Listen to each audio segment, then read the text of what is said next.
जब actually exam notify हुआ था तो one of my friend told me about A+ law academy और फिर मैंने मैम से कम्युनिकेट किया. First of all I like to express my gratitude to sir and ma'am. Both of them are very patient. मैं बड़ी वो हूँ मतलब ना कि मेरे को टेंशन होती थी ना तो मैं 10 बजे भी मैम को कॉल कर लेती थी, 9 बजे भी कर लेती थी without even looking at the clock, क्योंकि मुझे ये होता था कि I want feedback and I want right now, ताकि मैं अपनी मिस्टेक क्लियर करके फिर मैं प्रिपेयर करूँ. तो जैसे सर ने पूछा कि व्हाट मोटिवेट्स मी, तो first thing is which motivates me is कि मेरे को ना मेरे पेरेंट्स का हार्डवर्क दिखता. माइनर साथ में चलाती थी, एक मेजर उठा लिया एक माइनर उठा लिया. कई बार ऐसा होता था कि मेरा बॉडी नहीं ले पा रहा है या मैं नहीं कर पा रही हूँ प्रोसेस उन चीज़ों को, तो मैं बर्डन कम कर लेती थी कि माइनर थोड़ा ज़्यादा कवर कर लिया और मेजर से थोड़ा कम कर लिया. मैं वो भी नहीं करती थी. मैं इतनी मतलब ना आप कहोगे कि कैसी सी है, सेल्फिश कह लो, प्रैक्टिकल कह लो या कुछ भी कह लो. जब मेरा पेपर होता था ना, मुझे चाहे मेरा बेस्ट फ्रेंड फ़ोन कर रहा है, कोई भी मैसेज कर रहा है, मैं नहीं देखती थी. मेरे कॉल व्हाट्सएप में भी अगर आप चैट्स देखोगे ना तो उसमें 3 थी. एक मैम का था और एक मेरे भैया का, क्योंकि मैं उनको प्रिंट भेजती थी कि ये वाला प्रिंट करा लो, ये वाला प्रिंट करा लो. और तीसरा था एकम, क्योंकि उस पिटीशन भी आती है, बट इसकी एक एक्सेप्शन है. कहाँ पे? लिमिटेशन लॉ में. वो लिख लिया. इंटरलिंकिंग होगी, वो वाले नोट्स रख लिया अलग से. ठीक, एप्लीकेशन ऑफ माइंड नहीं हुई. कंसेप्ट पता है, आता सब कुछ है, लेकिन अप्लाई करने में अंडर प्रेशर जब आप होते हो तो आपसे नहीं होता. इतनी प्रैक्टिस की थी मैंने इस बार MCQs की कि ये करना है बस पेपर.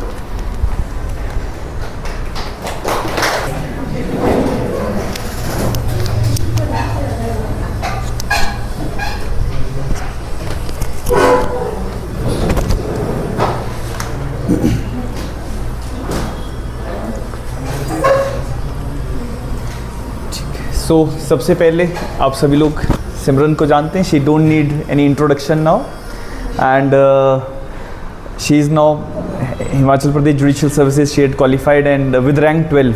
तो first of all please clap for her. And देखो, जहाँ तक बात है सिलेक्शन की, ठीक है, तो through out the journey of a candidate selection बच्चे का होता है. ठीक है, कोई भी कोचिंग इंस्टीट्यूट, कोई भी मेंटर सिर्फ गाइडेंस के लिए होते हैं और एफर्ट्स आपके होते हैं. तो आज जो है सिमरन का दिन है. सो एक एक करके हम सिमरन से बात करेंगे. आप लोगों के कोई भी क्वेश्चंस होंगे तो आप लोग क्वेश्चन अपने पुट भी करिए, और जो भी आपको लगता है, because you all are preparing, you all are aspirant. So whatever you people believe कि अच्छा हम लोगों को किस तरह से आगे बढ़ना है, प्रीलिम्स के पॉइंट ऑफ व्यू से, मेंस के पॉइंट ऑफ व्यू से, कैसे कैसे आगे बढ़े, तो सारी चीज़ें जो है आप लोग पूछ सकते हैं. और सबसे पहले तो मैं कुछ सवाल सिमरन से मैं ही पूछूंगा. सिमरन, एक तो आपने how you motivated your self through out your journey, और कंसिस्टेंसी कैसे मेंटेन करी थी आपने, please. First of all, good afternoon everyone. I am Simranjeet Kaur. I am from Una and sir already told कि मेरा रैंक 12 है. मैंने PLLB और LLM चंडीगढ़ से की है. जब एक्चुअली एग्ज़ाम नोटिफाई हुआ था तो one of my friend told me about A+ law academy और फिर मैंने मैम से कम्युनिकेट किया. First of all I like to express my gratitude to sir and ma'am. Both of them are very patient. मैं बड़ी वो हूँ मतलब ना कि मेरे को टेंशन होती थी ना तो मैं 10 बजे भी मैम को कॉल कर लेती थी, 9 बजे भी कर लेती थी without even looking at the clock, क्योंकि मुझे ये होता था कि I want feedback and I want right now, ताकि मैं अपनी मिस्टेक क्लियर करके फिर मैं प्रिपेयर करूँ. तो जैसे सर ने पूछा कि व्हाट मोटिवेट्स मी, तो first thing is which motivates me is कि मेरे को ना मेरे पेरेंट्स का हार्डवर्क दिखता था. मुझे पता था my brother is sitting over there, he is the one. He always say कि तू ना किसी सक्सैसफुल बंदे नू, मतलब किसी सक्सैसफुल पर्सन नू अपना आइडल बना. बट आई ऑलवेज फील कि ही इज़ माई आइडल. ठीक है, इन्होंने he works really hard for me. कोई he is my cousin brother, कोई रियल ब्रदर भी इतना नहीं करता. तो I always see his picture. मेरे फ़ोन का वॉलपेपर भी भैया का ही है, क्योंकि जब भी मैं इनकी तरफ देखती थी ना तो मुझे मोटिवेशन ऑटोमेटिकली आ जाती थी that I have to work hard and I have to work hard for my family, for my self as well. जज मैं बनी हूँ, पर्क्स मुझे मिलेंगे, इनको तो कुछ नहीं मिलेगा, but still he is working hard. तो जब कोई सेल्फलेसली हमारे लिए इतने एफर्ट्स करता है, हमारे टीचर्स, हमारी फैमिली, तो ऑब्वियसली मोटिवेशन आ ही जाती है. तो मेरे केस में ये था, जैसे सर और मैम बहुत ज़्यादा हार्ड वर्क कर रहे थे हमारे लिए. मतलब मेरा ना शुरू से ही प्रॉब्लम ये था कि मैं पढ़ तो लेती थी बट मेरी ना वो स्टडी चैनलाइज नहीं हो पाती थी. मैं पढ़ लेती थी पर वो सही डायरेक्शन में नहीं जा पाती थी, वो मुझे सर और मैम ने प्रोवाइड किया। जैसे इतना स्पेसिफिकली अगर हिमाचल के लिए इफ़ यू आर टारगेटिंग, जैसे मैंने हिमाचल के लिए प्रिपेयर किया, तो इतना पर्टिकुलरली क्वेश्चनेयर प्रोवाइड करना, whether it is for pre whether it is for mains, तो वो मैम और सर ने किया।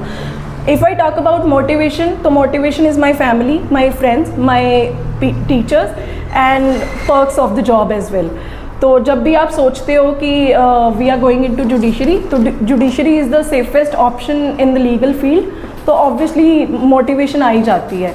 Second thing is consistency. सबको इशू होता है, everybody is having issue with consistency.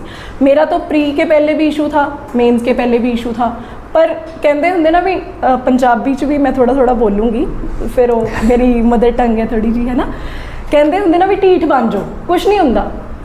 I use to keep छोटी इलायची कार्डमम मेरे नाल ना, तो जब भी मुझे लगता था ना कि मेरे को नींद आ रही है, I use to put that cardamom in my mouth, और मैं बुक खोल के बैठी रहती थी भी कदों तक नहीं आऊगा समझ, कदे तो आऊगा, कदे तक दरवाजे खुलणगे दिमाग दे। तो मैं तो बस बैठ जाती थी कि नहीं, आज मुझे करना है तो करना है, इतना टॉपिक करना है तो करना है, ये चीज़ होती थी। ठीक है, तो सिमरन रिजल्ट आने से पहले you were only a law student या एस्पिरेंट हम कह सकते हैं, और जिस दिन रिजल्ट आया 26 को, है ना, so outrightly the things got change. तो एक बार बच्चों को वो फीलिंग बताओ क्या थी?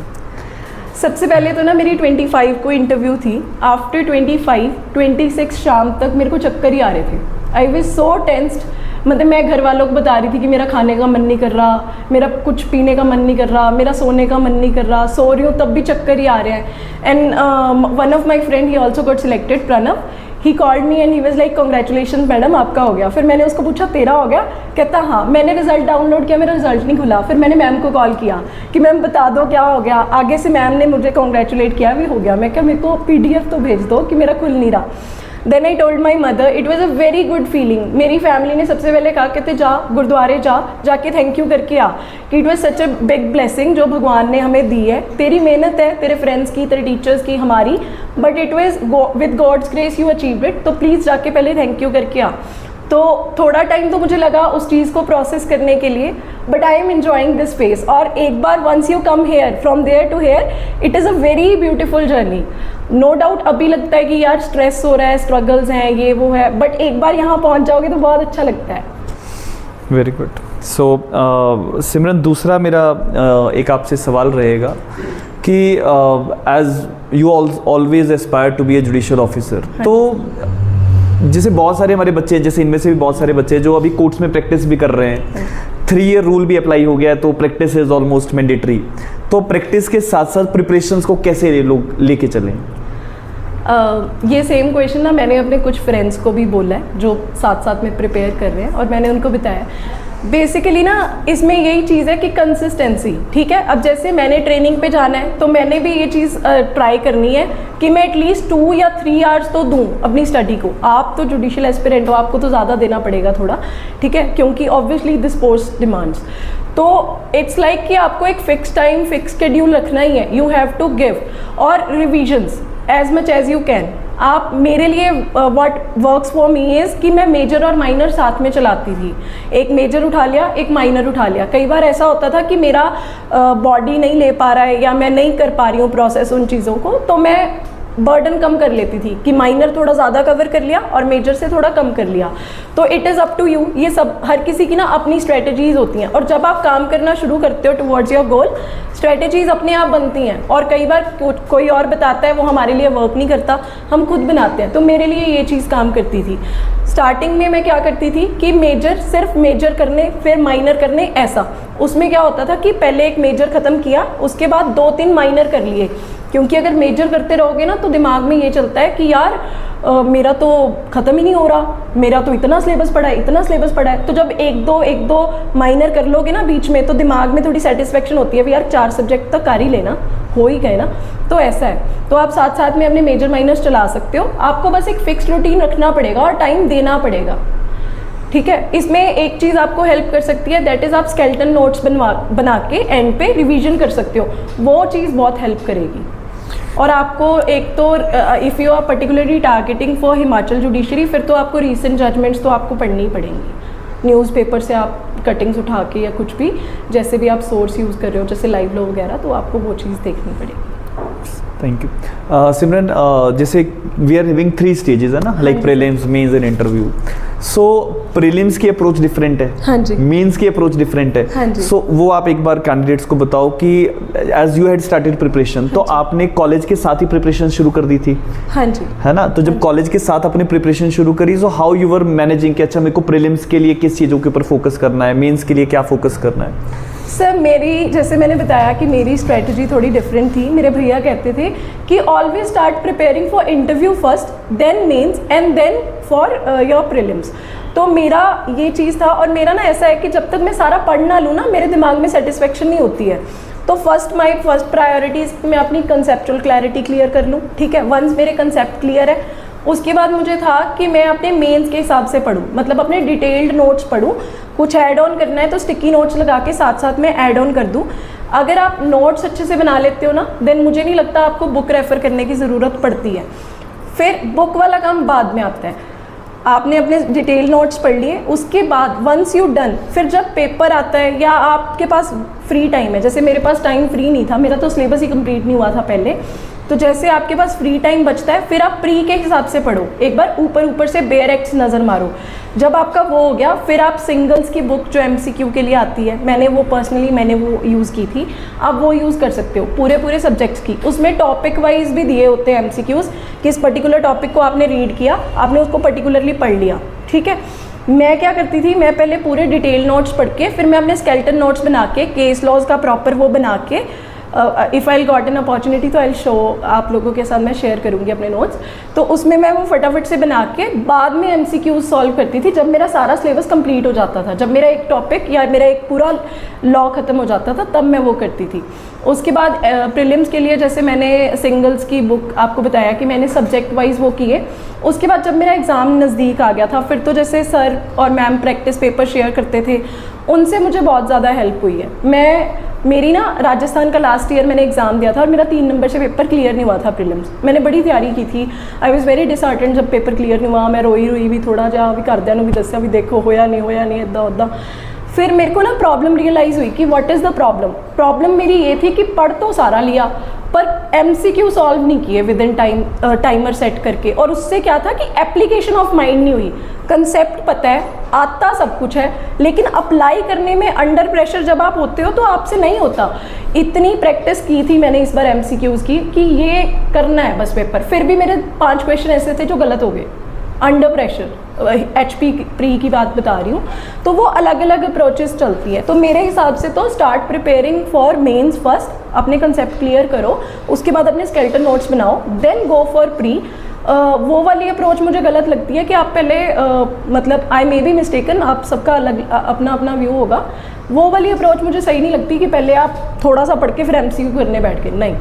जब तक आपके कंसेप्ट क्लियर नहीं है, अगर आप कर भी लोगे, अगर आप HP के लिए ही टारगेट कर रहे हो, 15 दिनों में तो मेंस करा देते हैं, फिर प्री निकाल के क्या करोगे? आई एम तो लकी वन, आई एम तो ब्लेस्ड कि मुझे टाइम मिल गया, पर हर बार ऐसा नहीं होता ना, ठीक है। ठीक। सेकेंड थिंग इज़ कि जैसे टेस्ट पेपर्स को प्रैक्टिस करना इज़ वेरी इंपॉर्टेंट। सो मतलब आप जब टेस्ट पेपर्स प्रैक्टिस कर रहे थे तो एक दिन में जैसे लेट सपोज आपने एक पेपर लिखा, it is around 2 hours 3 hours, तो उसके अलावा साथ में क्या कर रहे थे? उसके अलावा जैसे मैंने टेस्ट सीरीज़ ले रखी थी, जैसे टेस्ट का स्केड्यूल आता था वो तो मैं करती थी। एक्चुअली ना टेस्ट स्केड्यूल में जैसे सर और मैम आपको पता होगा कि सब्जेक्ट वाइज आपको देते हैं, है ना, कि ये सब्जेक्ट का टेस्ट हम इस दिन लेंगे, ये सब्जेक्ट का टेस्ट हम इस दिन लेंगे। तो मैं बाकी टाइम पे उन सब्जेक्ट्स को रिवाइज़ करती थी कि मैं पक्के कर लूँगी पेपर, तो पहला गलती नहीं होनी चाहिए, एक भी नंबर ना कटे, बस पक्के कर लो उन्होंने। वो तो बाद नाल रीसेंट जजमेंट्स जो किसी भी पर्टिकुलर टॉपिक पे या किसी भी पर्टिकुलर सब्जेक्ट की वो रीसेंट जजमेंट्स है, I use to refer those recent judgements, और उनको मैं एक बार रीड कर लेती थी कि अगर आ गया तो आई कैन राइट, ये होता था। साथ में जैसे मुझे अगर लगता था कि कोई मेरा वीक पॉइंट है या वीक सब्जेक्ट है, मैंने CRPC बहुत पढ़ा है और मेरा वो थोड़ा वीक पॉइंट है, मुझे ऐसा फील होता है, तो मैं उसको हमेशा एक आध टॉपिक के लिए तो मैं टाइम निकाल ही लेती थी दिन में, कि 1 आवर तो मैंने CRPC को देना ही देना है। जैसे मुझे वाइल्ड लाइफ थोड़ा मुश्किल लगता था, मुझे पता नहीं था कि बेयर एग्स मिलते हैं, तो मैं उसको एक बार पढ़ लेती थी कि मेरे दिमाग में कंसेप्ट आ जाए, जो मेरा वीक पॉइंट है वो मुझे पता लग जाए पहले। तो I use to do paper writing, उसके बाद साथ साथ में रिवीजन ऑफ द सब्जेक्ट्स जो नेक्स्ट अपकमिंग टेस्ट में है, साथ साथ में 1 और 1.5 hour according to your time schedule weak subject के लिए। Okay, very good. Next one is कि लाइक प्रीलिम्स के लिए she had mention you all कि सबसे पहले तो एक बार आप लोग अपने बेयरएक्स को अच्छे से पढ़ो, साथ के साथ अपने concept clarity that is must. उसके बाद आप लोग MCQs कर रहे हो, मेंस की प्रिपरेशन साथ साथ चल रही है, so you must be very much clear. और जैसे आप लोग भी असाइनमेंट्स लिखते हैं तो वो आप कैरी ऑन करते रहो। लेकिन उसके बाद जब फाइनल स्टेज है आपकी इंटरव्यू की, सो उसमें आपका एक्सपीरियंस बताओ और हाउ यू मैनेज कि अच्छा मैं इंटरव्यू के लिए कैसे अपने आप को प्रिपेयर करूँ। सर इंटरव्यू के लिए सबसे पहले तो आई वॉज़ वेरी वरिड, क्योंकि एक तो 10 डेज़ में इंटरव्यू शेड्यूल आ गया था। मैं तो आई वॉज तो होपिंग फॉर द ऐसे कि बस थोड़ा सा पोस्टपोन हो जाए, थोड़ा सा टाइम मिल जाए, क्योंकि पिछले 1 ईयर से मैंने सोशलाइजेशन बिल्कुल नहीं की थी। वैसे I am a social animal, but मैंने सोशलाइजेशन बिल्कुल नहीं की थी, तो मुझे बड़ी दिक्कत हो रही थी। मुझे ऐसे लग रहा था कि I am not able to express my thoughts clearly. It is not the language problem, it is the problem that I can not express. क्योंकि पिछले 1 साल से मैं कमरे में बैठ के पढ़ रही हूँ, मैं तो घर वालों से ढंग से बात नहीं करती, अच्छे से या टाइम दे के बात नहीं करती, मैं कैसे एक्सप्रेस कर दूँगी अपने थॉट्स। तो मुझे वो बड़ी दिक्कत आ रही थी। तो उस समय मेरे को एक तो पहले क्लियर थी चीज़ कि मेरे को सिक्योरिटी चाहिए मेरे माइंड में, as I already told you guys, कि जब तक मेरा सिलेबस कंप्लीट नहीं होगा ना, मेरे दिमाग में ना वो चलता ही रहता है कि सिलेबस तो हुआ नहीं, सिलेबस तो हुआ नहीं, सिलेबस तो हुआ नहीं। तो मेरे दिमाग में ना वो चीज़ तो थी कि I have to completely revise syllabus once, कि एक बार तो I have to revise the entire syllabus, जैसे भी होगा आई विल रिवाइज। ठीक है, सेकंड लिस्ट बनाई मैंने वही वीक पॉइंटर्स की, कि कहाँ कहाँ मेरी कमी है, कहाँ कहाँ मेरे वीक पॉइंटर्स हैं। ठीक है, वो किया। फिर मैंने जनरल क्वेश्चंस प्रिपेयर किए। ठीक है, one of my friend she last year got selected in Haryana, तो उसने मेरी बड़ी हेल्प की कि यार ऐसे ऐसे से जनरल क्वेश्चंस पूछते हैं कि तू एक बार देख लियो, प्रिपेयर कर लियो अपने हिसाब से, कि ऐसे थोड़ा ब्लफ भी ना लगे, थोड़ा भी जेन्युइन सा आंसर लगे आपका, कि आप ऐसे प्रिपेयर कर लेना। तो फिर मैंने वो चीज़ें की। तो इंटरव्यू में फिर mock interviews help me a lot. मेरी पहली इंटरव्यू ही आई है सर, दूसरी वाली आपने डाली नहीं, उसमें मैंने बड़ा इम्प्रूव किया था, आप डाल देना, है ना। तो मेरी पहली वाली में तो आई वाज वेरी नूब। जब मैंने बाद में वो चीज़ एक्सपीरियंस की है ना, मैंने अपने भैया से पूछा, इनको दिखाया, मैं कि 10 में से आप कितने मार्क्स दोगे? कहते 4। मैं तो और अंडर कॉन्फिडेंट की, यार इदा तो नहीं गल बननी, इतना 4 नंबर देते इन्होंने मैनू। तो फिर उसके बाद मैंने इस चीज़ पे बहुत ज़्यादा वर्क किया। मैंने अपने जनरल क्वेश्चंस रीफ्रेम किए, पैराफ्रेज किए, रीफ्रेज किए, और फिर मैंने उनको मिरर प्रैक्टिस, मुझे मैम ने बोला था कि वो चीज़ ज़रूर करना आप, तो वो चीज़ ने मुझे बहुत हेल्प किया। फिर मैंने भैया को कहना कि आप मेरी इंटरव्यू लो, ठीक है, ऐसे किसी को भी कह देना, अपने कज़न को, किसी को, या अपने किसी फ्रेंड को, कि सामने बैठ जा, बस इंटरव्यू ले जा, वीडियो कॉल्स से इंटरव्यू ले जा। तो उससे काफ़ी हेल्प हो गया। ग्रेट। सिमरन, एक बहुत सारे कैंडिडेट्स जो है ना, वो कमेंट्रीज को रेफ़र करते हैं और कॉन्सेप्ट्स क्लियर नहीं कर पाते।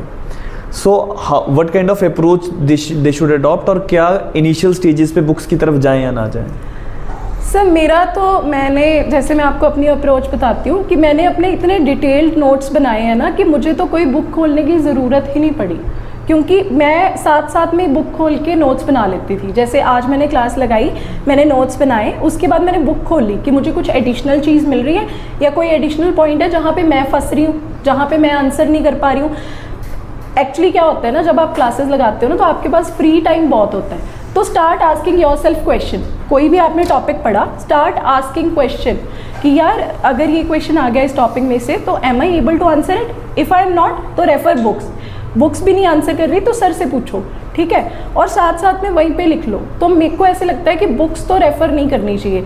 जैसे आप सर बोल रहे हो कि कमेंट्रीज बच्चे रेफ़र करते हैं, मैं वो अप्रोच कभी नहीं चला सकती हूँ, क्योंकि मेरा जब तक कंसेप्ट क्लियर ही नहीं होगा मैं आगे बढ़ ही नहीं पाऊँगी। कई बच्चे ऐसे होते हैं ना कि एक बार रीड कर लिया, फिर दूसरी बार फिर रीड करेंगे, फिर तीसरी बार फिर रीड करेंगे। आई एम नॉट, मैं उनमें से नहीं हूँ। मुझे ये होता है कि एक बार पढ़ना है, अच्छे से पढ़ना है, चाहे सारा सिलेबस छूट जाए, पर जब तक ये चीज़ क्लियर नहीं होती ना, मैं आगे बढ़ ही नहीं पाती हूँ। दिमाग में ऐसा सेट हो गया है सिस्टम। तो ये चीज़ है। तो मेरे हिसाब से तो फर्स्ट, अगर आप साथ साथ में ही नोट्स बना रहे हो, अपनी क्लासेस लगा रहे हो, और साथ साथ में ही आप बुक्स से रेफ़र कर लो, बाद में पढ़ने के लिए जो सर ने बोला कि बुक्स कब रेफ़र करनी है, इनिशियल स्टेजेस पे रेफ़र करने की ज़रूरत ही नहीं होती है। जब आपका प्री हो गया फिर आप पेपर खोलोगे, प्रीवियस ईयर 10-12 साल के पेपर खोलो, उसमें देखो कि कौन सा क्वेश्चन रिपीट होता है, तो देयर आर चांसेस कि वैसे ही क्वेश्चन आएंगे। और यही ट्रिक होता है कोई भी एग्ज़ाम निकालने का, आप उनको एनालाइज करो। जब आपको लग रहा है कि ये कोई क्वेश्चन आ रहा है, तो अब अपने आंसर को अच्छा बनाने के लिए, ब्यूटीफुल बनाने के लिए, लैटिन मैक्सिम्स ऐड करने के लिए, कोई कोट ऐड करने के लिए, कोई पर्टिकुलर ऐसी चीज़ ऐड करने के लिए जो बाकी नहीं लिखेंगे, तब आप बुक्स रेफ़र करोगे। अगर आपके नोट्स में नहीं है, अगर आपकी नोट्स में है then no need to refer. अब जैसे मोस्ट ऑफ द टाइम मेरे पास क्या होता था कि जैसे I have to write answers, तो मुझे इंटरलिंकिंग करनी होती थी, तब मैं बुक खोलती थी। या मुझे कोई मान लो कोई लैटिन मैक्सिम्स लिखनी है जिसका मुझे मतलब नहीं पता, या कोई ऐसा पर्टिकुलर ऐसा कोई कोट लिखना है जो किसी जूरिस्ट ने दिया है और मेरे क्वेश्चन के साथ जा रहा है। जैसे फॉर एग्जांपल मैं आपको बताती हूँ, क्रुएलिटी के क्वेश्चन में जब हम ग्राउंड ऑफ डिवोर्स क्रुएलिटी पढ़ते हैं, तो उसमें एक जूरिस्ट की कोट है कि walnut tree, horse and women, more you beat more they become finer, ऐसे करके एक कोट है। तो वो मैंने किसी बुक से उठाया था, तो वो मैंने कोट भी किया था, क्वेश्चन एक बार सर ने मॉक टेस्ट में डाला था, तो मैंने वो कोट भी किया था। तो ऐसी ऐसी चीज़ें ऐड करने से आपके क्वेश्चन की आंसर की ब्यूटी इन्हांस होती है और आपको ऑब्वियसली आप ज़्यादा मार्क्स फेच करते हो। तो ये चीज़ें ऐसे होती हैं। Great. Simran, patience is very important, है ना? और हमारे इन बच्चों में भी जो हम लोग चीज़ रियलाइज करते हैं कि पेशेंस की बहुत प्रॉब्लम है, कंसिस्टेंसी की बहुत प्रॉब्लम है, they are not much consistent in the classes as well. तो उसको कैसे आप एड्रेस करोगे? Like what is the importance of patience and consistency for achieving this particular dream? Patience is the first and foremost thing, ठीक है? आपको कोई भी कंपटीशन निकालना है ना, तो पेशेंस तो चाहिए। हरियाणा में आई वॉज नॉट प्रिपेयरिंग वेल, तब मेरी कोचिंग भी कंप्लीट नहीं हुई थी, जब मेरी फ्रेंड का क्लियर हो गया था। मेरा तो मैंने तो रिजल्ट भी नहीं चेक किया था, मुझे पता था कि 40-50 नंबर का फ़र्क होगा। भैया को नहीं बताया, अब सुन रहे हैं तो मेरे को बाद में बोलेंगे भी अच्छा इतने नंबर रह गए सी। उसके बाद राजस्थान का पेपर मैंने प्रिपेयर किया, उसमें मेरे 3 नंबर से रह गया था, ठीक है? उस टाइम भी मुझे बड़ा डिसहार्टेंड हुआ। मुझे भी कई बार लगता था यार कि लिटिगेशन च मज़ा है, भी जुडिशरी च तो फेलियर ही बहुत है, नहीं हो पाता है पेपर। इतनी तैयारी करो, 4-4 बजे तक तुम बैठे हुए हो, 5 बजे तक तुम बैठे हुए हो और फिर भी पेपर नहीं निकल रहा है। तो मुझे ये चीज़ बहुत बार मुझे भी फील हुई। मैं तो यहाँ तक कि UGC नेट क्लियर करके उसके बाद मैंने ये भी सोच लिया था कि यार मैं कौन सा कॉलेज ज्वाइन करूँगी, कि मैं क्या ज्वाइन करूँगी, कौन सा कॉलेज में ज्वाइन करूँगी। मैंने भी सोचे थे, सभी ने सोचे थे, बट पेशेंस तो आपको रखनी ही पड़ेगी। पेशेंस तो बहुत ही ज़्यादा इंपॉर्टेंट चीज़ है अगर आपको कोई भी कंपटीशन क्रैक करना है ना? तो ये चीज़ है, और पेशेंस आपको रखनी ही पड़ती है। कंसिस्टेंसी वाली प्रॉब्लम मैंने आपको बताया कि मेरे साथ भी होती थी। कई बार ऐसा होता था कि मेरा दिन बहुत प्रोडक्टिव जाता था, कई बार ऐसा होता था कि मेरा दिन बिल्कुल प्रोडक्टिव नहीं होता था, मुझे ऐसा लगता था कि इस दिन की एफिशिएंसी नहीं है। कई बार ऐसा होता था कि मुझे लगता था यार 24 आवर्स तो बहुत कम है, काश दिन 48 आवर्स का होता। ऐसा भी होता था मेरे साथ कि मेरी इतनी ज़्यादा प्रोडक्टिविटी होती थी और अगले दिन मुझे ऐसा लगता था कि यार आज तो कुछ किया ही नहीं भी, आज तो कुछ हुआ ही नहीं, कोई प्रोडक्टिविटी नहीं हुई। बट वही चीज़ है कि कंसिस्टेंसी बना के रखनी है। मैंने कहीं पढ़ा था कि आपने बुक खोल के बैठ जाना है, मैंने किसी का कोट पढ़ा था कि बुक खोल के बैठ जाओ, बस देख लेते हैं कब तक। नहीं होता, कभी ना कभी तो दिमाग में जाएगा ना। तो फिर मैंने एक जो ट्रिक आपको बताई, मैं च्युइंगम्स रखती थी अपने पास, मैं छोटी इलायची रखती थी कि नींद नहीं आएगी बस उससे, बुक खुली रहेगी और आप बैठे रहोगे, तो कभी ना कभी कुछ ना कुछ चीज़ तो जाएगी ना। और जब आपको लग रहा है कि you are not efficient properly, तो आप कोई इजी सब्जेक्ट उठा लो। रिवीजन तो इजी की भी करनी पड़ेगी ना, तो आप रिवीजन वाले क्वेश्चंस उठा लो, या फिर आप प्रॉब्लम बेस्ड क्वेश्चंस करो। जब आप प्रॉब्लम बेस्ड क्वेश्चंस करते हो ना, तो आपका दिमाग चलना शुरू हो जाता है। चाहे आप नहीं थे एक्टिव, आप अटेंटिव नहीं हो, बट जब आप फंस जाते हो ना किसी प्रॉब्लम पे, मतलब मेरा तो ऐसा है कि प्रॉब्लम सॉल्विंग मुझे बहुत पसंद है, तो मेरे को तो ये होता था कि नहीं हूँ जो मैं इस प्रॉब्लम से फंस गई तो I have to done it, अभी करना है ये चीज़। ग्रेट। कुछ एक लास्ट क्वेश्चंस मेरे हैं, हाँ, उसके बाद बच्चे पूछेंगे। एक मेरा सवाल ये है कि सोशल मीडिया, हाँ जी, और आपने जैसे कहा भी कि you are also social animal, तो ये इंस्टाग्राम, फेसबुक, इसको करते थे यूज़ आप? नहीं सर, सोशल मीडिया तो मैंने काफ़ी पहले उड़ा दिया था। एक्चुअली ना मेरे को ऐसा फील होता है कि there is a very big difference between real world and virtual world, और जो लोग दिखाते हैं ना वो होते नहीं है। और ये चीज़ मुझे ना मेरी डिग्री के लास्ट ईयर में फ़ील हो गई थी। हमें लगता है ना कि there is so much toxicity, there is so much ये वो, ये कुछ नहीं होता, ये सब इल्यूजन्स होती हैं जो हमने अपने माइंड में क्रिएट की होती हैं। तो you have to find a way कि आपको कैसे उन चीज़ों से दूर रहना है। तो मैंने तो इंस्टा मैंने बनाया था, बनाते ही हैं सारे, तो फिर मैंने उड़ा दिया था वो 5th ईयर में ही। जब मेरी डिग्री का 5th ईयर चल रहा था, मैंने इंस्टाग्राम ख़त्म कर दिया था, मतलब मैंने डीएक्टिवेट कर दिया था अपना अकाउंट, टेम्परेरीली बंद किया था, फिर उसके बाद कभी लॉगिन किया ही नहीं। तो अब मुझे लगता है वो हो ही गया होगा, परमानेंटली डिलीट हो गया होगा। और फेसबुक का क्या है, फेसबुक पे मुझे ज़्यादा कभी इंटरेस्ट आया ही नहीं, तो वो भी बंद ही है सर। मैं सिर्फ व्हाट्सएप यूज़ करती थी, और पेपरों के दिनों में तो मैं वो भी नहीं करती थी। मैं इतनी, मतलब ना, आप कहोगे कि कैसी सी है, सेल्फिश कह लो, प्रैक्टिकल कह लो, या कुछ भी कह लो, जब मेरा पेपर होता था ना, मुझे चाहे मेरा बेस्ट फ्रेंड फ़ोन कर रहा है, कोई भी मैसेज कर रहा है, मैं नहीं देखती थी। मेरे कॉल व्हाट्सएप में भी अगर आप चैट्स देखोगे ना, तो उसमें 3 थी, एक मैम का था और एक मेरे भैया का, क्योंकि मैं उनको प्रिंट भेजती थी कि ये वाला प्रिंट करा लो, ये वाला प्रिंट करा लो, और तीसरा था एकम, क्योंकि उसको मैं प्रॉब्लम बेस्ड क्वेश्चंस भेजती थी। मेरी फ्रेंड हरियाणा में चाचा है वो, उसको मैं क्वेश्चंस भेजती थी। तो मेरी यही चैट्स पेन थी और इन्हीं से मैं बात करती थी। बाकी अगर कोई मुझे करता भी था टेक्स्ट, तो मैं बॉदर नहीं करती थी कि मुझे रिप्लाई करना है या कुछ भी। तो सोशल मीडिया वाली प्रॉब्लम तो सर मैंने काफ़ी पहले ख़त्म कर दी थी। ग्रेट। और ये मतलब एक मैसेज भी है सभी लोगों को, आप जितने भी लोग यहाँ पे बैठे हैं या ऑनलाइन भी जितने लोग सुन रहे हैं, कि you have to give sacrifice. दूसरी एक सिमरन, सभी लोगों को आप ये गाइड कर दो कि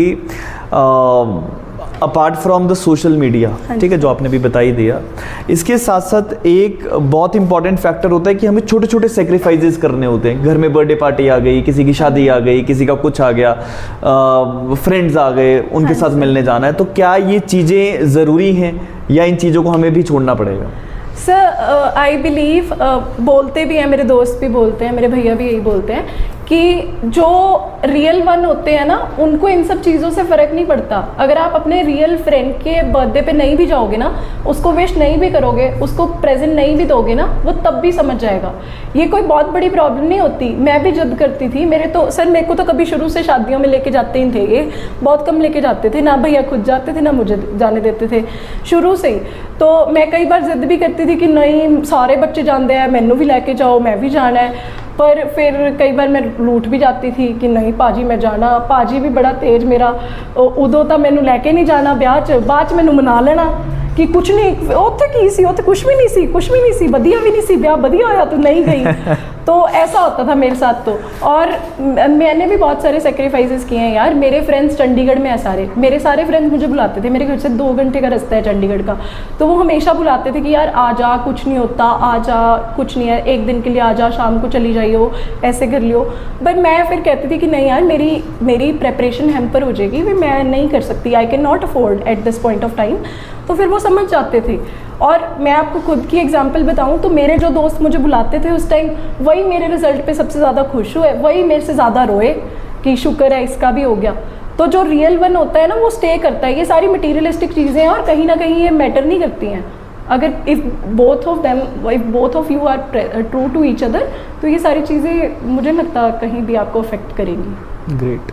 सिमरन, लैंग्वेज हाँ जी, एक जुडिशरी में भी बहुत इंपॉर्टेंट रोल प्ले करता है, बिकॉज हिंदी और इंग्लिश का पेपर भी है।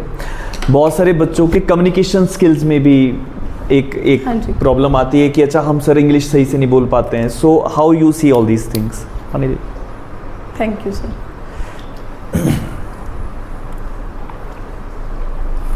लैंग्वेज का ना मेरा पता क्या इशू है, नहीं दे दो सर। लैंग्वेज का मेरे साथ ये इशू है कि मैं ऊना से हूँ। एक तो आपको पता होगा ऊना वालों की रीजनल लैंग्वेज कैसी है ना, कित्थे गया हुआ था, क्या करया करदा। तो ना वो पंजाबी है ना वो हिंदी है। और फिर मैं पंजाब यूनिवर्सिटी चली गई। पंजाब यूनिवर्सिटी में मेरे दोस्त थे बठिंडा साइड से, तो उन्होंने ना मेरे को एक बार फ़ोन पे बात करते हुए सुन लिया, तो उन्होंने मुझे करेक्ट करना शुरू कर दिया, भी आ की बोल दी हैं, आ की गल हुई। तो ना फिर उन्होंने मुझे करेक्ट करना शुरू कर दिया और मेरी पंजाबी बहुत अच्छी होगी। मतलब अब मेरी पंजाबी इतनी अच्छी है कि मैं लगता ही नहीं है कि मैं हिमाचल से हूँ। उसके बाद सेकंड इशू जो मेरे पास आया, दैट इज़ कि मैंने ग्रेजुएशन में ना उनके इन्फ्लुएंस में पंजाबी कर ली। कि यार पंजाब का पेपर भी तो देना ही है भी, ठीक है हिंदी तो शुरू से पढ़ते आए हैं, पंजाबी सिर्फ 10th में पढ़ी है, वैसे मैंने पढ़ी है वो, पर फिर मेरे को था कि नहीं मैं वो दे दूँगी, तो मैंने पंजाबी रख ली और मेरी पंजाबी लैंग्वेज ज़्यादा अच्छी होगी। अब इशू ये था कि हिंदी में बहुत प्रॉब्लम थी मुझे, तो हिंदी में ना मैंने एक्स्ट्रा एफर्ट्स लगाए। जैसे मुझे पता था कि इंग्लिश हो जाती है और इंग्लिश ईजी आती है, क्योंकि अगर आप जुडिशरी में बैठे हो, आपके सारे सब्जेक्ट्स इंग्लिश में हैं, तो आप कर लोगे crack, not a big deal. But Hindi में इशू आता है, क्योंकि हिंदी एक तो हमारे टच में नहीं होती, ऊपर से हमें वो टेक्निकल टर्मिनोलॉजी नहीं समझ आती है। जुडिशियल रिव्यू में फंस गई थी मैं अपनी ट्रांसलेशन में, पढ़ा हुआ था, किया हुआ था, ट्रांसलेशन मैम ने करवाई भी थी, पर मेरे को याद ही नहीं आया उस टाइम, पता नहीं क्या लिख के आई थी, फिर मेरे को शायद क्लिक हो गया था पुनर समथिंग, है ना सर।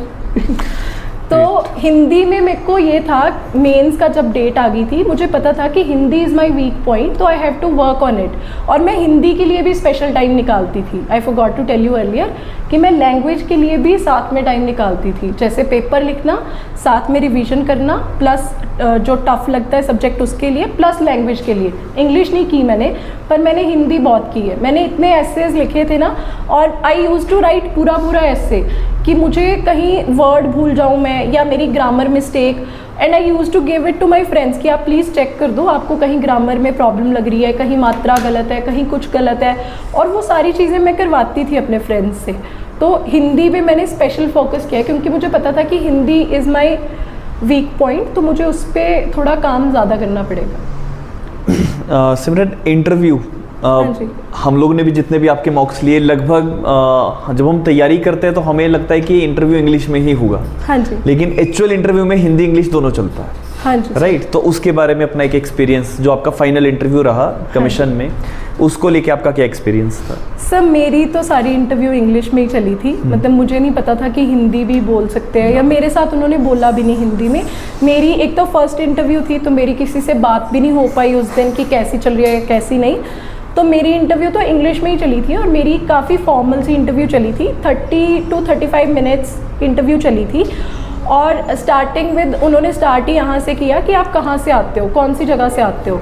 फिर उसके बाद उनको पता लग गया कि I am from Himachal, Una. फिर वो मेरे ऊना का जीके स्टार्ट हो गया कि अच्छा कौन सा बॉर्डर, कौन सी बॉर्डर सिटी है, जो बॉर्डर टाउन है जो पंजाब के साथ लगता है, कौन सी जगह से आप आते हो, ऊना में कौन से मंदिर हैं।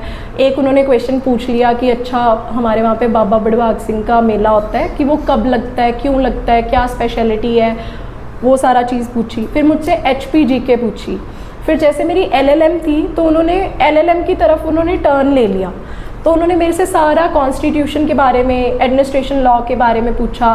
फिर मुझसे ये पूछा जनरल क्वेश्चंस में आपकी हॉबीज़ क्या हैं। मैंने लिखा था कि योगा, है ना, तो उन्होंने मुझे पूछा कि यू आर तो लुकिंग स्ट्रेस, आप आज योगा नहीं करके आए।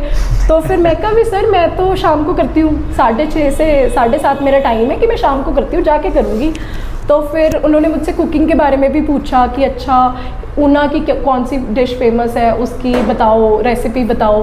तो मतलब ऐसे जनरल क्वेश्चंस भी पूछते हैं। These questions are just to lighten the माहौल, कि थोड़ा इजी हो जाए, बच्चा कंफर्टेबल हो जाए। हाँ ग्रिलिंग होती है no doubt, but obviously it is not the duty, it is the social responsibility. तो ये सारी चीज़ें तो होंगी। ग्रेट।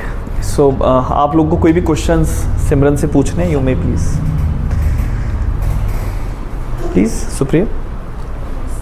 हाँ पूछ,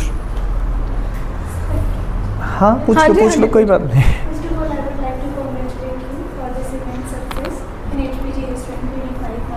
Thank you.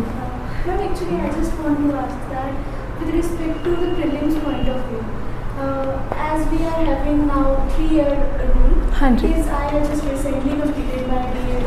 हाँ जी। So, ma'am, we used to solve the MCQ. So, in that, sometimes we used to know that we are not able to solve that particular MCQ, and even though we had not found it out in the books also. So, what you should suggest me to overcome that particular factor?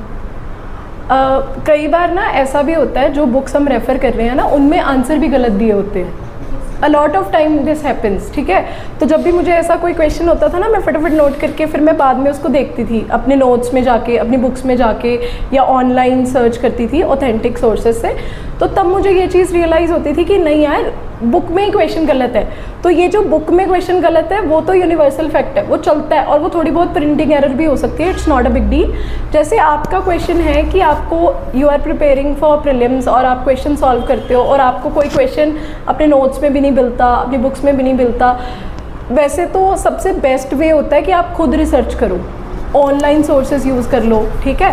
कहीं ना कहीं तो question होता है, ऐसा नहीं होता कि क्वेश्चन हो ही ना, बुक्स में मिल जाएगा आपको, किसी नोट्स में मिल जाएगा, या फिर कोई आप लेक्चर लगा रहे हो तो कहीं ना कहीं वो बताया होता है, ठीक है। आप ऑनलाइन सोर्सेज से सर्च करो। First is always do your personal research.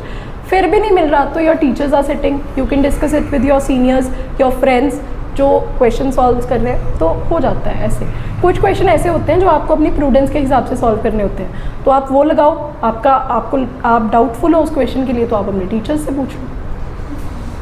और एमसीक्यूज के related sorry with respect to mains ना, हाँ जी। एज कैसे निकालना है? बाकी कैंडिडेट्स के ऊपर एज कैसे निकाल? अच्छा, वो मैंने जैसे आपको बताया कि you have to write your answer इस तरीके से कि वो थोड़ा एज मिल जाए, ठीक है। वो आपको क्या है कि जो आपने नोट्स लिखे हैं, जो सर ने लिखवाए हैं, वो सारे लिखेंगे, सब लिखेंगे, ठीक है। जो ऑनलाइन सुन रहे हैं वो भी लिखेंगे। अब आपको अपना आंसर डिफरेंट करना है। सबसे पहले तो प्रेजेंटेशन बहुत ज़्यादा मैटर करती है, आपकी पेपर प्रेजेंटेशन। मेरी पेपर प्रेजेंटेशन डिग्री में अच्छी नहीं थी, तो मैंने अपने फ्रेंड्स से देखा कि यार मुझे दिखाओ, क्योंकि मैं नॉन मेडिकल बैकग्राउंड से थी तो मुझे पॉइंट टू पॉइंट लिखने की आदत थी। फिर उसके बाद मैंने वो चीज़ इम्प्रूव की। सर वो जो मैं बनाती थी ना सुंदर से फूल वो बाद में ही सीखे हैं, पहले तो वो ऐसे ही होता था प्लेन सा पेपर। तो पेपर प्रेजेंटेशन बहुत ज़्यादा मैटर करती है कि how you present your paper. कुछ बच्चे ऐसा होते हैं लिखते कम है पर लिखते सुंदर है और नंबर ज़्यादा ले जाते हैं, ठीक है। तो आपको ये भी नहीं है कि आपको शीटें भरनी है, क्योंकि डिग्री वाला एग्ज़ाम तो है नहीं कि 7 पेज लिखोगे तभी नंबर मिलेंगे, ठीक है। सबसे पहले first thing is quality over quantity. Second thing is paper presentation matters the most. Third thing is जो एडिशनल फैक्टर्स होते हैं, जैसे आपको कोट लिखना है, कोई आपको पर्टिकुलर जैसे कोई भी पर्टिकुलर लैटिन मैक्सिम लिखनी है, या कुछ भी ऐसी चीज़ें जिससे आपका आंसर ब्यूटीफाई हो जाए, इससे एज मिल जाती है। तो उनको ये लगता है कि नहीं यार, अगर एक पर्टिकुलर टॉपिक के बारे में ये लिख रहा है तो आप वो लिख सकते हो। कहीं कहीं आपको जैसे लगता है आप फ्लो चार्ट्स भी बना सकते हो कुछ क्वेश्चंस में। ग्रेट। मैं ना सोने से पहले, जैसे नेक्स्ट डे के लिए आज मैंने सोना है तो मैं लिख लेती थी कि व्हाट इज़ माय नेक्स्ट गोल, या कल के लिए क्या क्या करना है, तो मैं उस पर लिख लेती थी। जैसे मैंने आपको बताया कि अगर मेजर सब्जेक्ट्स हैं तो मेजर सब्जेक्ट्स तो एक दिन में करना इज़ इम्पॉसिबल, तो आप उस पर लिख लो। जैसे फॉर एग्जांपल CPC का एग्जीक्यूशन जो है वो एक बड़ा टॉपिक है और उसके लिए ऑब्वियसली टाइम भी लगता है, याद भी करना होता है, ध्यान भी देना होता है कि अच्छा इसमें ये होता है, इसमें ये होता है, इसमें ये, ठीक है। तो एग्जीक्यूशन रख लिया, उसके साथ एक SRE रख लिया, उसके साथ जैसे कोर्ट्स एक्ट रख लिया, ठीक है। ऐसे ऐसे उठा लिए सब्जेक्ट्स जिसमें मेरे को ओवरबर्डन भी ना हो और ये भी ना हो। साथ में रीसेंट जजमेंट्स तो साथ में रोज़ ही करनी है, रोज़ ही अपडेट करना है अपने आप को। जैसे मेरे को ना प्रिंट से पढ़ना मुझे ज़्यादा इजी लगता है, तो मैंने ना एक बुक आती है जजमेंट्स पढ़ लेनी है, क्योंकि हिमाचल में मुझे नहीं लगता मतलब मेरे को याद नहीं है अब, शायद ही कोई जजमेंट पे डायरेक्ट क्वेश्चन आया था, पर सर ने बहुत डाले थे डायरेक्ट क्वेश्चन। जैसे अभिषेक शर्मा वाली जजमेंट थी, ऐसे ऐसे मैं वो अपडेट रखती थी अपने आप को कि मुझे पता है कि अगर मेरे पेपर की डिमांड है कि मुझे रीसेंट जजमेंट्स पढ़नी है तो वो मैं साथ साथ में डेली कर लेती थी, क्योंकि पेंडिंग करोगे ना फिर नहीं होगा। तो आप कुछ ना कुछ ऐसा तरीका बना लो कि रीसेंट जजमेंट्स तो डेली पढ़नी है, ठीक है। जैसे एक ना मैं लॉ मैगजीम सी भी फॉलो करती थी प्रिंटेड फॉर्म में ही, आई फॉरगॉट कौन सी पब्लिकेशन है, उसमें भी जजमेंट्स आती हैं, उसमें सारा ओवरव्यू होता है जजमेंट्स का ना, कि अच्छा इसमें ये आर्ग्यूमेंट्स प्रेजेंट हुए, ये I will share name with sir और मैम, आप फिर पूछ लेना उनसे। तो वो चीज़ मैं पढ़ती थी साथ साथ में डेली। तो और ये होता था, और मुझे ना टेंशन बहुत होती थी कि अगर मेरा आज का सब्जेक्ट आज ख़त्म नहीं हुए ना तो मेरे दिमाग में बड़ी टेंशन रहती थी, मैं सो नहीं पाती थी, मुझे नींद ही नहीं आती थी अच्छे से। तो मेरा यही कोशिश होता था कि मैं सबसे पहले सुबह उठ के फर्स्ट टफ चीज़ करूं, फिर धीरे धीरे जैसे दिन की प्रोडक्टिविटी ख़त्म होगी तो वो कर लूँ, ठीक है। मैं सोती नहीं थी बीच में, दिन में मैं सोती नहीं थी, रात को जल्दी सो जाती थी। बट अगर मुझे कई बार लगता था कि मुझे रात को ज़्यादा लेट तक पढ़ना पड़ेगा तो मैं बीच में दिन में 2-3 घंटे का स्लीप या नैप ले लेती थी, ताकि मैं रात को अपनी एनर्जी वहाँ पे चैनलाइज कर सकूँ। ग्रेट। Anjali, any question?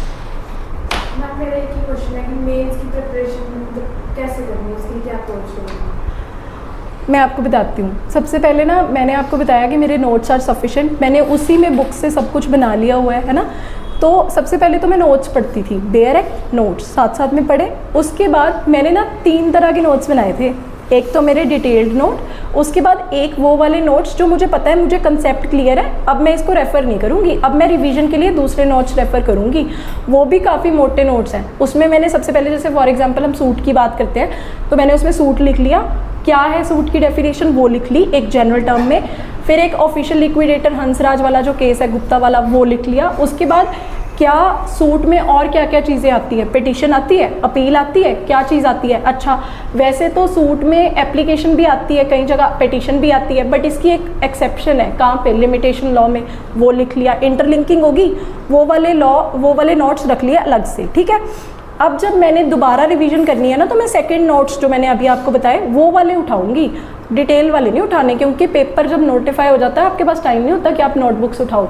हाँ, साथ में ज़रूर रखनी है, जहाँ पे समझ नहीं आ रहा ना भी ये क्या लिखा हुआ है, वहाँ पे पढ़ लेना है। कुछ ऐसा टॉपिक है जहाँ पे नहीं समझ आ रहा, तो वो आपने साथ में पढ़ लेना है। उसके बाद थर्ड होते हैं स्केलेटन नोट्स, जो बिल्कुल ही ऐसे होते हैं कि टॉपिक लिखा, एक पॉइंट लिखा, नीचे ये केस लिखे, बस डन, ठीक है। वो आते हैं आपके प्री में काम, ठीक है। प्री में, इंटरव्यू में आप डिटेल्ड नहीं उठा सकते ना। मेंस में आपको अपने जो सेकंड नोट्स आपने बनाए हैं वो, और साथ साथ में अपनी जो नोटबुक्स हैं वो। ठीक है। सरोज?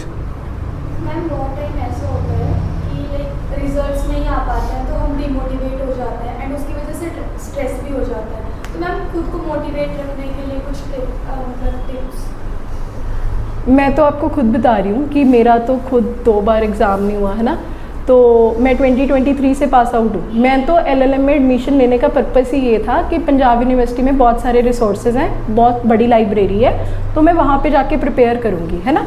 फेलियर सबके साथ आते हैं, but the way to motivate yourself is, हर किसी की डिफरेंट अप्रोच होती है। फर्स्ट इज़, एक चीज़ होती है कि आपको ना ये चीज़ माइंड में बिठानी होती है कि if not judiciary then what. In my case मैं बैकअप ऑप्शन लेके ही नहीं चलती हूँ, ठीक है। मुझे पता है कि डू और डाई सिचुएशन है, ये करना, नहीं तो घर दे ब्याह देंगे। तो मुझे पता है मेरे घर वाले ऐसे हैं नहीं, they are very supportive, but मैं ना हमेशा अपने माइंड को डेडलाइन देके चलती हूँ कि this is your do and die situation, you have to do it, otherwise आपका कोई प्लान और है ही नहीं, आप क्या प्लान कर लोगे, है ना। ये चीज़ है। तो मैं हमेशा बैकअप प्लान नहीं रखती, मुझे यही होता है कि I have to do this and I have to do it, ठीक है। मेरा UGC नेट का पेपर वैसे ही शौक में भर दिया था कि बच्चे भर रहे हैं तो मैं भी भर देती हूँ। ऐसा कोई प्लान नहीं था कि PhD के लिए जाऊँगी, ये करूँगी, वो करूँगी। हाँ, वैसे था कि अगर यूनिवर्सिटी में रहना है तो फिर PhD कर लेंगे एनरोल मज़े लेने के लिए, अदरवाइज़ ऐसा कोई वो नहीं था। मेरा शुरू से ही क्लियर था कि मेरा यही गोल है, I have to achieve it.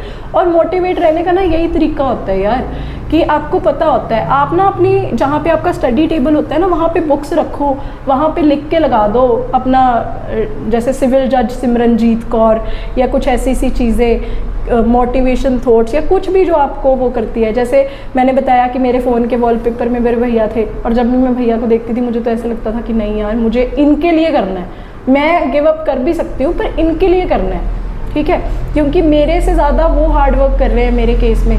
तो ऐसी कोई भी चीज़ हो सकती है, आपके पेरेंट्स हो सकते हैं, आपके टीचर्स हो सकते हैं, आपके फ्रेंड्स हो सकते हैं, या आपको कुछ भी जॉब्स के पर्क्स हो सकते हैं, ठीक है। जैसे मेरे लॉक स्क्रीन पे इनका है, अंदर वाले पे मैंने जो वो है मेरा व्हाट्सएप का वॉलपेपर होता है, उसमें मैंने सुप्रीम कोर्ट की फ़ोटो लगा रखी थी कि इत्थे तक जाना है एक दिन। तो ये ऐसी ऐसी चीज़ें जो भी आपको मोटिवेट करती हैं, आप वो सारी चीज़ें कर सकते हो, ठीक है।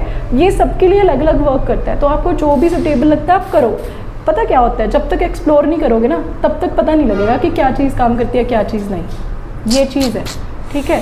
टाइमर्स लगा के करो कि यार मेरे पास पता है सबसे बड़ी प्रॉब्लम क्या होती थी मेरे साथ, कि मेरा ना कई बार होता था बुक खुली है पर मैं पढ़ नहीं पा रही हूँ। फिर मैंने देखा कि मेरे लिए ना टाइमर टेक्निक बड़ी काम करती थी कि यार 3 घंटे का टाइमर लाता, 3 घंटे तक पढ़ना है, एदी एफिशिएंसी कढ़नी है, तो फिर वो ऑटोमेटिकली कहीं ध्यान जाता ही नहीं था। पता होता था ना कि टाइमर चल रहा है तो पढ़ना तो है, बस ऐसा। ग्रेट। और किसी को कोई भी क्वेश्चन पूछना हो?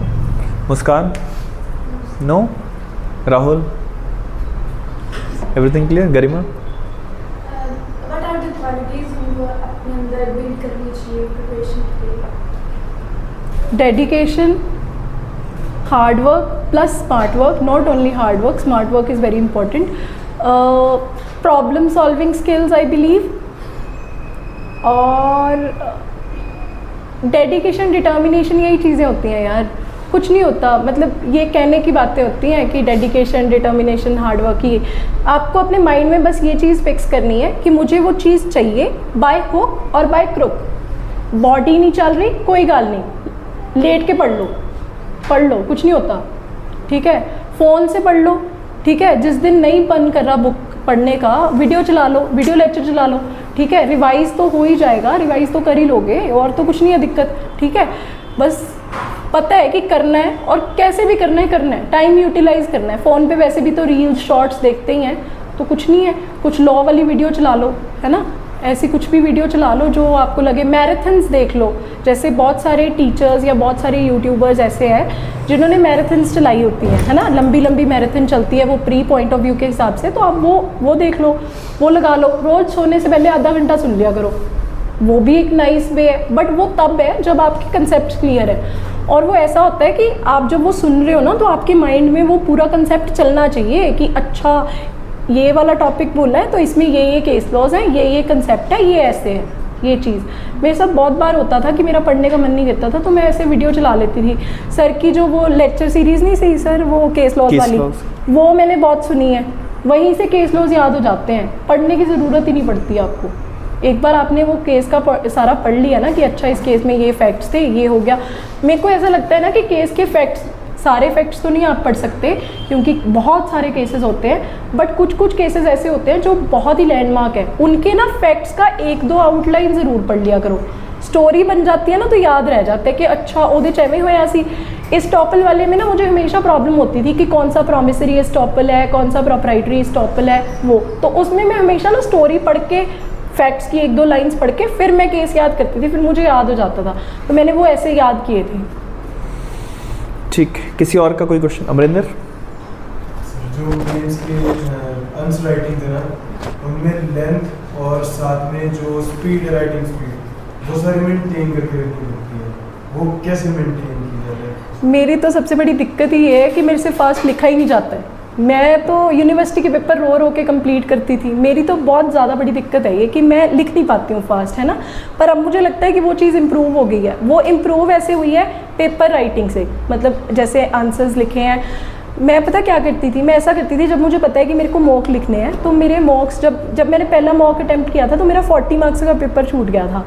40 मार्क्स का मैंने अटैम्प्ट ही नहीं किया, तो देखो मैं कितनी पीछे होगी, है ना। तब मुझे एक चीज़ रियलाइज़ होगी कि अद्धा तो पेपर निकलना नहीं, तो मुझे पता होता था कि ये क्वेश्चन है, ये पर्टिकुलर क्वेश्चन है। जैसे सर ने ना हमें एक टाइमलाइन बना दी थी कि अगर इतने नंबर का क्वेश्चन है सिविल 1 में, सिविल 2 में, तो आपको इतना टाइम देना है ना। 10 नंबर के क्वेश्चन को 7 या 8 मिनट्स देने हैं और उससे ज़्यादा नहीं देना। तो फिर मैंने ना टाइमर लगा के करना शुरू कर दिया कि अगर 8 मिनट में करना है ना तो मैं 5 मिनट में करूँगी।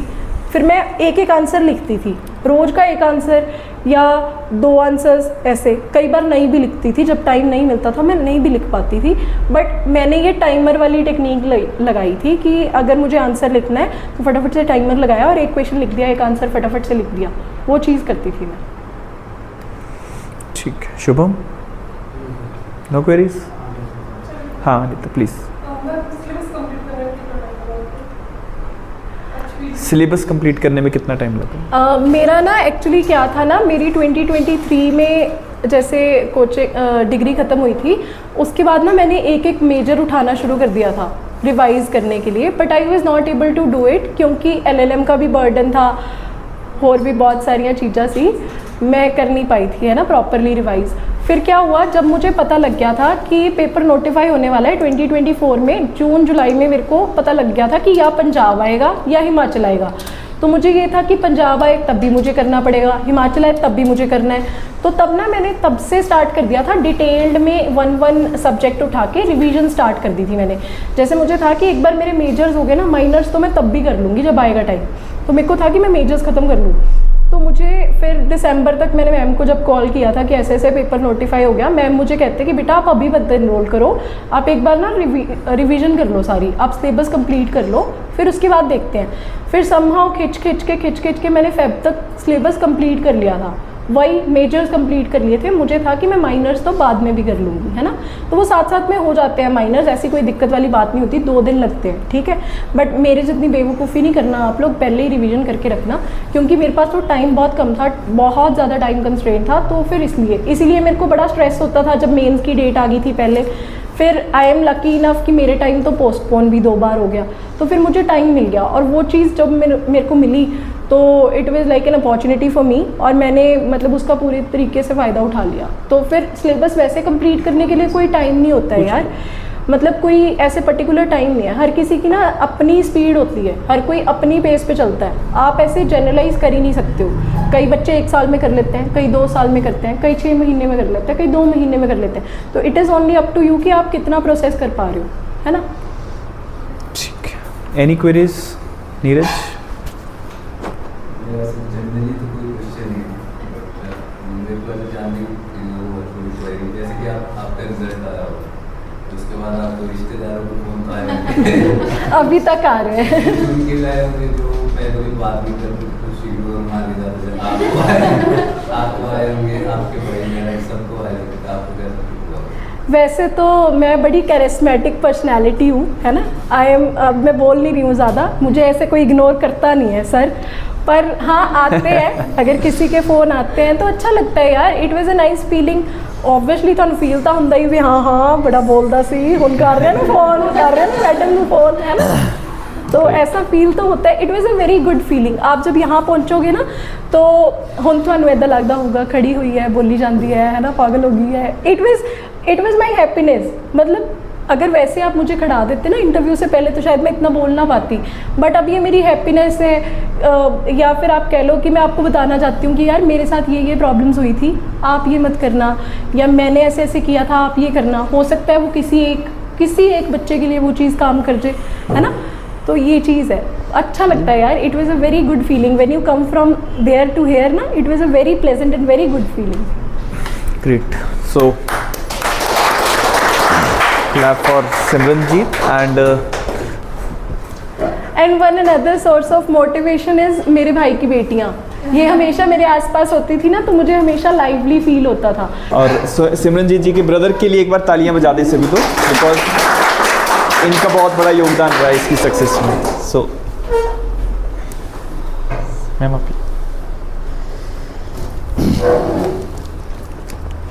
Hello sir. Thank you sir. God bless. Thank you so much. हाँ जी, थैंक यू वंस अगेन।